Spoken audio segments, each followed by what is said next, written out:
ഏവർക്കും current affairs ക്ലാസ്സിലേക്ക് സ്വാഗതം.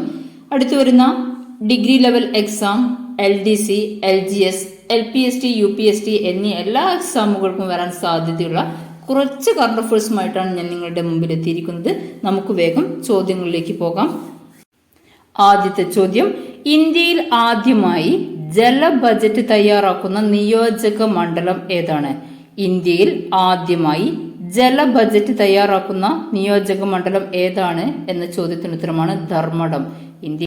ഒന്നുകൂടെ പറയാം, ഇന്ത്യയിൽ ആദ്യമായി ജല ബജറ്റ് തയ്യാറാക്കുന്ന നിയോജക മണ്ഡലമാണ് ധർമ്മടം. റിപ്പീറ്റ് ചെയ്ത് പറയുന്നത് ഈ വീഡിയോ കഴിയുമ്പോഴത്തേക്ക് ഈ 25 ക്വസ്റ്റ്യനും നിങ്ങൾ പഠിച്ചിരിക്കണം. ഇതിന്റെ നോട്ട് ടാലന്റ് പ്ലസ് ട്യൂട്ടോറിയൽ എന്ന ഗ്രൂപ്പിൽ ലഭ്യമാണ്. താല്പര്യമുള്ളവർക്ക് ഗ്രൂപ്പിൽ ജോയിൻ ചെയ്യാവുന്നതാണ്. നെക്സ്റ്റ് ക്വസ്റ്റ്യൻ: വെസ്റ്റേൺ ലൈൻ എന്ന രചന ആരുടേതാണ്? വെസ്റ്റേൺ ലൈൻ എന്ന രചന ആരുടേതാണ്? ഉത്തരം ചേതന മാരു. ചേതന മാരുവിന്റെ രചനയാണ് വെസ്റ്റേൺ ലൈൻ. ഈ കൃതിക്ക് ഒരു പ്രത്യേകതയുണ്ട്. 2023 ബുക്കർ പ്രൈസിന്റെ ഷോർട്ട് ലിസ്റ്റിൽ ഇടം നേടിയ വെസ്റ്റേൺ ലൈൻ എന്ന കൃതി രചിച്ചത് ചേതന മാരുവാണ്. ഇവർ ഇന്ത്യൻ വംശജയായ സാഹിത്യകാരിയാണ് എന്ന ഒരു പ്രത്യേകത കൂടെ ഈ ചോദ്യത്തിനുണ്ട്. ഓക്കെ അല്ലേ? വെസ്റ്റേൺ ലൈൻ എന്ന രചന ആരുടേതാണ് എന്നതാണ് ചോദ്യം. ചേതന മാരു. ഉത്തരം ചേതന മാരു. നെക്സ്റ്റ് ക്വസ്റ്റ്യൻ: ഏത് ചിത്രത്തിലെ അഭിനയത്തിനാണ് 69ാം ദേശീയ ചലച്ചിത്ര അവാർഡിൽ ജൂറിയുടെ പ്രത്യേക പരാമർശം ഇന്ദ്രൻസ് നേടിയത്? ഉത്തരം വെയിൽ മരങ്ങൾ. വെയിൽ മരങ്ങൾ എന്ന ചിത്രത്തിലെ അഭിനയത്തിനാണ് 69ാം ദേശീയ ചലച്ചിത്ര പുരസ്കാര വേളയിൽ ജൂറിയുടെ പ്രത്യേക പരാമർശം മലയാള ചലച്ചിത്ര താരമായ ഇന്ദ്രൻസ് നേടിയത്. ഒന്നുകൂടെ വായിക്കാം. ഏത് ചിത്രത്തിലെ അഭിനയത്തിനാണ് 69ാം ദേശീയ ചലച്ചിത്ര അവാർഡിൽ ജൂറിയുടെ പ്രത്യേക പരാമർശം ഇന്ദ്രൻസ് നേടിയത് എന്ന ചോദ്യത്തിന് ഉത്തരമാണ് വേൽമരങ്ങൾ. നെക്സ്റ്റ് ക്വസ്റ്റ്യൻ: 2019 അഗ്നിബാധയിൽ നശിച്ച നോത്രദാം കത്തീഡ്രൽ ഏത് നഗരത്തിൽ സ്ഥിതി ചെയ്യുന്നു? ഉത്തരം പാരീസ്. പാരീസിലാണ് നോത്രദാം കത്തീഡ്രൽ സ്ഥിതി ചെയ്യുന്നത്. നെക്സ്റ്റ്: ന്യൂഡൽഹിക്ക് പുറത്ത് വ്യോമസേനാ ദിന ആഘോഷ പരിപാടികൾക്ക് വേദിയായത് എവിടെയാണ്? ചണ്ഡീഗഡ്. ന്യൂഡൽഹിക്ക് പുറത്ത് വ്യോമസേനാ ദിന ആഘോഷ പരിപാടികൾക്ക് വേദിയായ സ്ഥലം ഏതാണെന്ന് ചോദിച്ചാൽ ഉത്തരം ചണ്ഡീഗഡ് ആണ്. നെക്സ്റ്റ്: മാൻഹോളുകൾ വൃത്തിയാക്കാൻ റോബോട്ടിക് സ്കാവഞ്ചറുകൾ ഉപയോഗിക്കുന്ന ആദ്യ സംസ്ഥാനമാണ് കേരളം. മാൻഹോളുകൾ വൃത്തിയാക്കാൻ റോബോട്ടിക് സ്കാവഞ്ചറുകൾ ഉപയോഗിക്കുന്ന ആദ്യ സംസ്ഥാനം ഏത് എന്ന ചോദ്യത്തിന് ഉത്തരമാണ് കേരളം. നെക്സ്റ്റ്: 2022 കോമൺവെൽത്ത് ഗെയിംസിൽ ഇന്ത്യ എത്രാം സ്ഥാനത്തായിരുന്നു? 2022 കോമൺവെൽത്ത് ഗെയിംസിൽ ഇന്ത്യ മെഡൽ പട്ടികയിൽ 4ാം സ്ഥാനത്തായിരുന്നു. അടുത്ത ചോദ്യം: 2024 യുനെസ്കോയുടെ ലോക പൈതൃക സമിതിയുടെ അധ്യക്ഷത വഹിക്കുന്ന രാജ്യം ഏതാണ്? ഉത്തരം ഇന്ത്യ. 2024 യുനെസ്കോയുടെ ലോക പൈതൃക സമിതിയുടെ അധ്യക്ഷത വഹിക്കുന്ന രാജ്യം ഏത് എന്ന ചോദ്യത്തിന് ഉത്തരം ഇന്ത്യയാണ്. നെക്സ്റ്റ്: ജൻ വിശ്വാസ് ഭേദഗതി ബിൽ ലോകസഭ പാസാക്കിയത് എന്നാണ്? ജൻ വിശ്വാസ് ഭേദഗതി ബിൽ ലോകസഭ പാസാക്കിയത് എന്ന്? 2023 ജൂലൈ 27 ജൻ വിശ്വാസ് ഭേദഗതി ബിൽ ലോകസഭ പാസാക്കിയത്. ലോകത്തിലെ ആദ്യ ദ്രവ മീഥേൻ റോക്കറ്റ് വിക്ഷേപിച്ച രാജ്യം ഏതാണ്? ഉത്തരം ചൈന. ലോകത്തിലെ ആദ്യ ദ്രവ മീഥേൻ റോക്കറ്റ് വിക്ഷേപിച്ച രാജ്യം ഏതാണ്? ഉത്തരം ചൈന. നെക്സ്റ്റ് ക്വസ്റ്റ്യൻ: എംപോക്സ് എന്ന് പേരുമാറ്റാൻ ലോക ആരോഗ്യ സംഘടന തീരുമാനിച്ച രോഗം ഏതാണ്? Monkey pox. എംപോക്സ് എന്ന് പേരുമാറ്റാൻ ലോക ആരോഗ്യ സംഘടന തീരുമാനിച്ച രോഗം ഏതാണ് എന്ന ചോദ്യത്തിന് ഉത്തരം മങ്കി പോക്സ്. അടുത്ത ചോദ്യം: ഫുട്ബോൾ ലോകകപ്പിന്റെ ചരിത്രത്തിൽ ആദ്യമായി ഏതൊക്കെ ടീമുകൾ തമ്മിലുള്ള മത്സരമാണ് 3 വനിതാ റഫറിമാർ നിയന്ത്രിച്ചത്? Costa Rica, Germany. ഫുട്ബോൾ ലോകകപ്പിന്റെ ചരിത്രത്തിൽ ആദ്യമായി ഏതൊക്കെ ടീമുകൾ തമ്മിലുള്ള മത്സരമാണ് 3 വനിതാ റഫറിമാർ നിയന്ത്രിച്ചത്? ഉത്തരം കോസ്റ്റോറിക്ക, ജർമ്മനി. നെക്സ്റ്റ്, സ്ത്രീകളിൽ ഉണ്ടാകുന്ന അനീമിയ രോഗം വർദ്ധിക്കുന്ന സാഹചര്യത്തിൽ സംസ്ഥാന സർക്കാർ ആരംഭിച്ച പുതിയ പദ്ധതിയുടെ പേര് എന്താണ്? വിവ. സ്ത്രീകളിൽ ഉണ്ടാകുന്ന അനീമിയ രോഗം വർദ്ധിക്കുന്ന സാഹചര്യത്തിൽ സംസ്ഥാന സർക്കാർ ആരംഭിച്ച പുതിയ പദ്ധതിയുടെ പേരാണ് വിവ. 14ാമത്തെ ചോദ്യം, ലോക അത്ലറ്റിക് ചാമ്പ്യൻഷിപ്പിലും ഒളിമ്പിക്സിലും സ്വർണ്ണ മെഡൽ നേടിയ ഏക ഇന്ത്യക്കാരൻ? നീരജ് ചോപ്ര. ലോക അത്ലറ്റിക് ചാമ്പ്യൻഷിപ്പിലും ഒളിമ്പിക്സിലും സ്വർണ്ണ മെഡൽ നേടിയ ഏക ഇന്ത്യക്കാരനാണ് നീരജ് ചോപ്ര. 2026 ഏഷ്യൻ ഗെയിംസ് വേദി ജപ്പാൻ. 2026 ഏഷ്യൻ ഗെയിംസ് ജപ്പാനിൽ വെച്ചാണ് നടക്കുന്നത്. നെക്സ്റ്റ് ക്വസ്റ്റ്യൻ, പൂർണ്ണമായും വനിതകൾ നിർമ്മിച്ച ഇന്ത്യയിലെ ആദ്യത്തെ ഉപഗ്രഹം ഏത്? ഉത്തരം വിസാറ്റ്. വിസാറ്റിന്റെ പൂർണ്ണ രൂപം ചോദിച്ചാൽ വിമൻ എഞ്ചിനീയർഡ് സാറ്റലൈറ്റ് എന്നതാണ് വിസാറ്റിന്റെ പൂർണ്ണ രൂപം. തിരുവനന്തപുരം പൂജപ്പുരയിലെ LBS വനിതാ എഞ്ചിനീയറിംഗ് കോളേജിലെ സ്പേസ് ക്ലബിന്റെ നേതൃത്വത്തിലാണ് വിസാറ്റ് നിർമ്മിച്ചത്. വിക്രം സാരാഭായ് സ്പേസ് സെന്ററിന്റെ സഹകരണം കൂടി വിസാറ്റിന്റെ നിർമ്മാണത്തിൽ ഉണ്ടായിരുന്നു. ശ്രീഹരിക്കോട്ടയിൽ നിന്നാണ് വിസാറ്റ് വിക്ഷേപിക്കുന്നത്. വിസാറ്റിന്റെ വിക്ഷേപണ വാഹനം PSLV C-58. PSLV C-58 ആണ് വിസാറ്റിന്റെ വിക്ഷേപണ വാഹനം. ശ്രീഹരിക്കോട്ടയിൽ നിന്നാണ് വിസാറ്റ് വിക്ഷേപിച്ചത്. ഇതിന്റെ ലക്ഷ്യം കേരളത്തിലെ കാലാവസ്ഥാ വ്യതിയാനത്തിൽ അൾട്രാവയലറ്റ് വികിരണങ്ങളുടെ സ്വാധീനം മനസ്സിലാക്കുക എന്നതാണ് വിസാറ്റിന്റെ വിക്ഷേപണ ലക്ഷ്യം. നെക്സ്റ്റ്, രാജ്യത്തെ ഏറ്റവും മികച്ച ടൂറിസം വില്ലേജിനുള്ള കേന്ദ്ര വിനോദസഞ്ചാര വകുപ്പിന്റെ ഗോൾഡ് അവാർഡ് ലഭിച്ചത് കാന്തല്ലൂർ. രാജ്യത്തെ ഏറ്റവും മികച്ച ടൂറിസം വില്ലേജിനുള്ള കേന്ദ്ര വിനോദസഞ്ചാര വകുപ്പിന്റെ ഗോൾഡ് അവാർഡ് ലഭിച്ചത് കാന്തല്ലൂർ വില്ലേജിനാണ്. 6000-ഓളം വർഷം പഴക്കമുള്ള മുനി അറകളും ഗുഹാക്ഷേത്രങ്ങളുമുള്ള പ്രദേശമാണ് കാന്തല്ലൂർ. സംസ്ഥാന ടൂറിസം വകുപ്പിന്റെ സ്ട്രീറ്റ് പദ്ധതി നടപ്പാക്കിയ ഗ്രാമം എന്ന ചോദ്യത്തിനുത്തരവും കാന്തല്ലൂർ തന്നെയാണ്.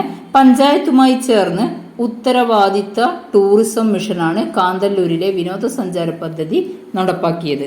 സംസ്ഥാനത്തെ ആദ്യ ഹെലി ടൂറിസം പദ്ധതി നടപ്പിലാക്കുന്നത് കൊച്ചിയിലാണ്. സംസ്ഥാനത്തെ ആദ്യ ഹെലി ടൂറിസം പദ്ധതി നടപ്പാക്കുന്നത് എവിടെയാണ്? ഉത്തരം കൊച്ചി. ആദ്യമായി മൺസൂൺ ടൂറിസം ആരംഭിച്ച സംസ്ഥാനമാണ് കേരളം. ആദ്യമായി മൺസൂൺ ടൂറിസം ആരംഭിച്ച സംസ്ഥാനം ഏത് എന്ന ചോദ്യത്തിനുത്തരമാണ് കേരളം. നെക്സ്റ്റ്, ബോസ്റ്റൺ ടീ പാർട്ടിയുടെ എത്രാമത് വാർഷികമാണ് 2023 ഡിസംബർ 16 ആചരിച്ചത്? ഉത്തരം 250-ാം വാർഷികമാണ് 2023 ഡിസംബർ 16 ആചരിച്ചത്. 1773 ഡിസംബർ 16 ബോസ്റ്റൺ ടീ പാർട്ടി നടന്നത്. നമ്മൾ ഓർമ്മിച്ചിരിക്കണം. ബോസ്റ്റൺ ടീ പാർട്ടി നടന്ന വർഷം ഏതാണ്? 1773 ഡിസംബർ 16. അമേരിക്കൻ സ്വാതന്ത്ര്യ സമരവുമായി ബന്ധപ്പെട്ട ചരിത്ര സംഭവമായിരുന്നു Boston tea party. 1773 December 16 Boston തുറമുഖത്തായിരുന്നു സംഭവം.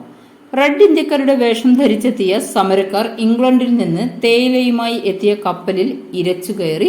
കപ്പലിൽ ഉണ്ടായിരുന്ന 342 തേയിലപ്പെട്ടികൾ കടലിലേക്ക് വലിച്ചെറിഞ്ഞ സംഭവമാണ് ബോസ്റ്റൺ ടീ പാർട്ടി എന്ന പേരിൽ അറിയപ്പെടുന്നത്. അടുത്ത ചോദ്യം നോക്കാം. 2034 ഫുട്ബോൾ ലോകകപ്പ് വേദി സൗദി അറേബ്യ. 2034 ഫുട്ബോൾ ലോകകപ്പ് വേദി എവിടെയാണ്? ഉത്തരം സൗദി അറേബ്യ. 48 രാജ്യങ്ങളാണ് 2034 ഫുട്ബോൾ ലോകകപ്പിൽ പങ്കെടുക്കുന്നത്. എത്ര രാജ്യങ്ങളാണ് 2034 ഫുട്ബോൾ ലോകകപ്പിൽ പങ്കെടുക്കുന്നത്? സൗദി അറേബ്യയിൽ വെച്ച് നടക്കുന്ന 2034 ഫുട്ബോൾ ലോകകപ്പിൽ പങ്കെടുക്കുന്നത് 48 രാജ്യങ്ങളാണ്. 2026 ഫുട്ബോൾ ലോകകപ്പ് വേദി കാനഡ, മെക്സിക്കോ, US എന്നീ രാജ്യങ്ങളിലായിട്ടാണ് 2026 ഫുട്ബോൾ ലോകകപ്പ് നടക്കുന്നത്. 2030 ഫുട്ബോൾ ലോകകപ്പിന്റെ വേദി Morocco, Portugal, Spain, Argentina, Paraguay, Uruguay ഈ രാജ്യങ്ങളിൽ വെച്ചിട്ടാണ് 2030 ലോകകപ്പ് നടക്കുന്നത്. ഇത് സ്റ്റേറ്റ്മെന്റ് ചോദ്യമായി ചോദിക്കാൻ സാധ്യതയുണ്ട്. ഒത്തിരി രാജ്യങ്ങളുടെ പേരുള്ളത് കൊണ്ട് സ്റ്റേറ്റ്മെന്റ് വൈസ് ചോദ്യമായിരിക്കാനാണ് സാധ്യത. നെക്സ്റ്റ് 2022 ഖത്തർ ഫുട്ബോൾ ലോകകപ്പ് നടന്നു. 2022 ഖത്തർ ആയിരുന്നു ഫുട്ബോൾ ലോകകപ്പിന്റെ വേദി. 2023 ഫിഫ വനിതാ ഫുട്ബോൾ ലോകകപ്പ് വേദി ഓസ്ട്രേലിയ, ന്യൂസിലാൻഡ് എന്നീ രാജ്യങ്ങളിൽ വെച്ചാണ് 2023 ഫിഫ വനിതാ ഫുട്ബോൾ ലോകകപ്പ് നടന്നത്. 2023 വനിതാ ഫുട്ബോൾ ലോകകപ്പ് നേടിയത് സ്പെയിനാണ്. 2023 വനിതാ ഫുട്ബോൾ ലോകകപ്പ് നേടിയത് ആരാണ്? സ്പെയിനാണ്. 2023 അണ്ടർ 20 ലോകകപ്പ് ഫുട്ബോൾ കിരീടം നേടിയത് ഉറുഗ്വായ് ആണ്. 2023 അണ്ടർ 20 ലോകകപ്പ് ഫുട്ബോൾ കിരീടം നേടിയത് ഉറുഗ്വായ്. നെക്സ്റ്റ്, പുരുഷ ലോകകപ്പ് ഫുട്ബോൾ മത്സരത്തിൽ റഫറിയായ ആദ്യ വനിതയാണ് സ്റ്റെഫാനി ഫ്രപ്പാട്ട്, ഫ്രാൻസുകാരിയാണ്. ആ ചോദ്യം ഒന്നുകൂടെ പറയാം. പുരുഷ ലോകകപ്പ് ഫുട്ബോൾ മത്സരത്തിൽ റഫറിയായ ആദ്യ വനിത ആര്? ഉത്തരം സ്റ്റെഫാനി ഫ്രപ്പാട്ട്. നെക്സ്റ്റ് ക്വസ്റ്റ്യൻ,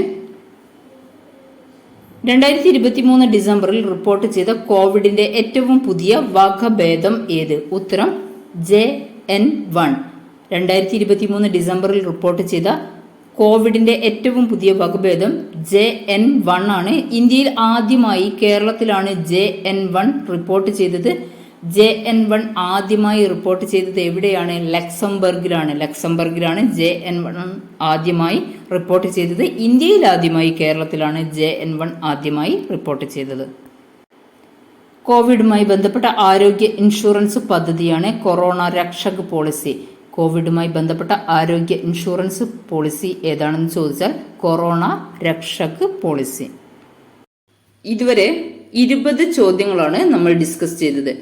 ഇനി വരുന്ന 5 ചോദ്യങ്ങൾ 2023 PSC പരീക്ഷകളിൽ ചോദിച്ച 5 ചോദ്യങ്ങളാണ് നമ്മൾ ഇനി പഠിക്കാൻ പോകുന്നത്. അവ ഏതൊക്കെയാണെന്ന് നോക്കാം. കേരള സാഹിത്യ അക്കാദമി പുരസ്കാരം 2022 നേടിയ സമ്പർക്ക ക്രാന്തി എന്ന നോവൽ രചിച്ചത് ആര്? വി ഷിനിലാൽ ആണ്. കേരള സാഹിത്യ അക്കാദമി പുരസ്കാരം 2022 നേടിയ സമ്പർക്ക ക്രാന്തി എന്ന നോവൽ രചിച്ചത്. നെക്സ്റ്റ് ക്വസ്റ്റ്യൻ, നക്ഷത്രങ്ങളെ കുറിച്ചുള്ള പഠനം 5 വർഷം പൂർത്തിയാക്കിയ ഇന്ത്യൻ സാറ്റലൈറ്റ് ഏത്? ആസ്ട്രോസാറ്റ്. നക്ഷത്രങ്ങളെ കുറിച്ചുള്ള പഠനം 5 വർഷം പൂർത്തിയാക്കിയ ഇന്ത്യൻ സാറ്റലൈറ്റ് ആണ് ആസ്ട്രോസാറ്റ്. അടുത്ത ചോദ്യത്തിലേക്ക് പോകാം. ഇപ്പോഴത്തെ കേരള ആരോഗ്യ കുടുംബക്ഷേമ വകുപ്പ് മന്ത്രി ശ്രീമതി വീണ ജോർജ്. നെക്സ്റ്റ്, ഉപലേന്ദു ചാറ്റർജി എന്ന കേന്ദ്ര കഥാപാത്രം കടന്നുവരുന്ന TD രാമകൃഷ്ണന്റെ നോവൽ ഏതാണ്? ആൽഫ. ഉപലേന്ദു ചാറ്റർജി എന്ന കേന്ദ്ര കഥാപാത്രം കടന്നുവരുന്ന TD രാമകൃഷ്ണന്റെ നോവലാണ് ആൽഫ. ഏറ്റവും അവസാനത്തെ ചോദ്യം, 2020 ടോക്കിയോ ഒളിമ്പിക്സിൽ ഇന്ത്യ നേടിയ മെഡലുകളുടെ എണ്ണം എത്രയാണ്? ആകെ 7 മെഡലുകളാണ് ഇന്ത്യ നേടിയത്. ഇവയിൽ 1 സ്വർണവും 2 വെള്ളിയും 4 വെങ്കലവും ഉൾപ്പെടുന്നു. 2020 ടോക്കിയോ ഒളിമ്പിക്സിൽ ഇന്ത്യ നേടിയ മെഡലുകളുടെ എണ്ണം 7. ഈ അവസാനം പറഞ്ഞ ഈ 5 ചോദ്യങ്ങളും 2023 PSC ചോദിച്ച ചോദ്യങ്ങളാണ്. ഈ ചോദ്യങ്ങളെല്ലാം നിങ്ങൾ പഠിച്ചു കഴിഞ്ഞു എന്ന വിശ്വാസത്തോടു കൂടി എല്ലാവർക്കും നല്ല വിജയം ആശംസിക്കുന്നു. അതോടൊപ്പം തന്നെ ചാനൽ ആദ്യമായിട്ട് കാണുന്നവരാണെങ്കിൽ സബ്സ്ക്രൈബ് ചെയ്യുക, ഇഷ്ടമായ ലൈക്ക് ചെയ്യുക, കൂട്ടുകാരിലേക്ക് ഷെയർ ചെയ്യുക. നിങ്ങളുടെ അഭിപ്രായങ്ങളും നിർദ്ദേശങ്ങളും കമന്റ് ബോക്സിൽ രേഖപ്പെടുത്തുക. എല്ലാവർക്കും വിജയാശംസകൾ. ഒരിക്കൽ കൂടി ഗുഡ് ബൈ.